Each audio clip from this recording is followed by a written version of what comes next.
So the rules are simple in this regard. It's a unique identifier. So what system is it? And calling it just chiller one and four in the basement isn't gonna cut it, because chiller one is there's a lot of chiller ones. Uh, Most of the industry issues make metal cereal. Although sometimes you can't find a nameplate, so you can assign a new name. In our app, we walk people through that with if there's a missing nameplate, we will help them find a legal way to say that this is this system. But that's it. So what system is it? Where is it? Who did the work, right? Like you did it. You have to actually sign for the work that you do. Um, and then the type of refrigerant that's in it. So there's parts of it that are equipment oriented and parts of it that are service oriented. So if it's a piece of equipment, and then there's the crossover, right? So if it's the equipment, it's what gas is in it, how much is in it, or supposed to be in it, where is it, make model serial and so on. And then on the service side, it's just, how do I know it's that piece of equipment? What did I do to it? And then tracking and knowing what did that do to if there's a leak loss requirement, tracking requirement on it. So the simplest thing is with forms. Now you have to be careful. Some of those forms were built in the 90s, and so they don't have all that. Like you got to make sure you actually have the right questions. It's not hard. I mean, it's a really short list, so make sure it's on there. If you're tracking gas in and out of the plant, like you actually or off the schoolyard or wherever, if the gas is going to reclamation or if it came in from a supplier, you got to document that too. It's like what inventory. So if you're thinking in terms of you as an individual, if you have refrigerant on your truck, right, then you need to know what's on there. And then when you don't have it anymore, where did it go?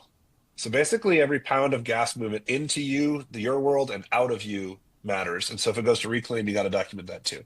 So that's the gist of it. I mean, like in Hero, it's really straightforward. Like we use an app that takes pictures of stuff and reads nameplates and all that. But it really just walks you through it. It's not rocket science. If you're trying to provide your client with the information in Hero, you can do it. As soon as you're done with your service, there's a button in it. You can email them a PDF and it just lists everything out and it covers all the stuff. So you can email it to yourself, you can email it to your boss, whatever, and that does it. If you're not going to do that, you should be using a paper form or some other way to say, this is what I did on this date on this piece of equipment. And then somebody needs to be tracking that leak loss rate because everything you guys touch has got a leak loss rate on it. Well, the exception is, say somebody made the comment that they're using all HFOs.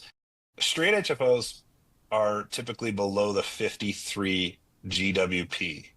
So they're exempt because of their low global warming potential. If they're an HFO that is over 53, then it still has to do it. So it's not like HFOs are exempt. It's a certain GWP level that's exempt. I'm guessing this stuff is planned, 5, 10 years in advance, probably. It's not something But that's like, if you're in New York or California, it's not. Well, California did a pretty good job. I think they gave 3 years of advance notice on a bunch of stuff. New York came out with a rule in like November, and then it went into effect like mid-November. It went into effect January 1. This is a year ago already, and then they had to pull it back because nobody could like you don't your time to plan. So there's the Fed and then there's the states, and when the states get ahead of the Fed, it gets really complicated. These rules overlay each other. But look, if you're documenting, it won't matter where you are if you're doing your part. Then it's up to the equipment owner whether they're going to actually do their part, which is maintain the equipment properly, like pay you to do the thing that needs to be done or replace it when it needs to be and so on. Now, you don't have to be regulatory experts. That's not your job. But you do have to do your job, not vent, capture the stuff, and then document. Like that's yeah,